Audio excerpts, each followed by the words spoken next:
دوسروں کے بھی ماں باپ کا ادب و احترام کیجیے، کبھی گستاخی جسارت نہ کریں۔ مولا فرماتے ہیں اولاد کے لیے دعا کرو، پھر کیا کہتے ہیں؟ پروردگارہ میری اولاد کو باقی رکھ،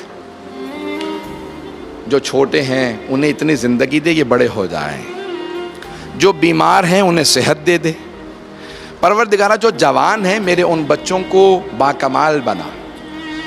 کتنا پیارا انداز ہے، دعا کے جملے بتا رہے ہیں اولاد کے لیے مانگنا کیا چاہیے۔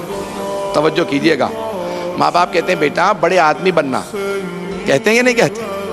بڑے آدمی بننا۔ اب بڑا آدمی کیا ہے؟ جو ماں باپ کہہ دیں گے بچہ وہی مان لے گا۔ ماں باپ کہتے ہیں بیٹا بڑی گاڑی لے لینا، بڑا مکان لے لینا، بہت بڑا بینک بیلنس بنا لینا۔ اب بچے کے ذہن میں یہی بیٹھ گیا، بڑا آدمی بننا ہے تو میرے پاس بڑی گاڑی ہو، بڑا مکان ہو، بڑا بینک بیلنس ہو تو میں بڑا آدمی بن جاؤں گا۔ جب آپ نے بچے کو سمجھایا یہی ہے، پتہ نہیں ہے یا نہیں، جب آپ نے بچے کو سمجھایا یہی ہے کہ بڑا وہی ہوتا ہے جس کے پاس پیسہ زیادہ ہو، جس کے پاس گاڑی بڑی ہو، جس کے پاس مکان بڑا ہو، تو اب بچے کے ذہن میں یہی رہے گا کہ بڑا وہی ہوتا ہے جس کے پاس یہ ساری چیزیں ہوں۔ عزیزان گرامی، معصوم فرماتے ہیں خبردار بچے کو سمجھاؤ بڑا کون ہوتا؟ ایمان والا بڑا ہوتا۔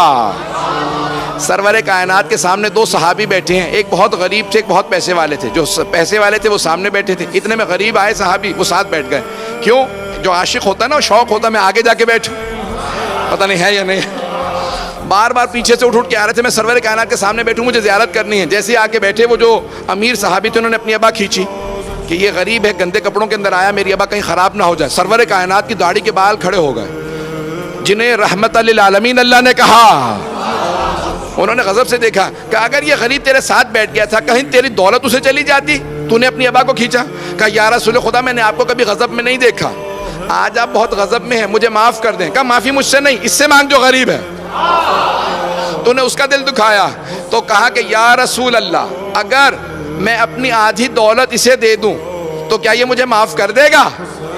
سرور کائنات نے فوراً مسکرا کے دوسرے صحابی سے کہا یہ اپنی آدھی دولت تجھے دینے کے لیے تیار ہے، اسے معاف کر دے گا؟ کہا یا رسول اللہ آپ کی خاطر میں نے اسے ایسے ہی معاف کیا۔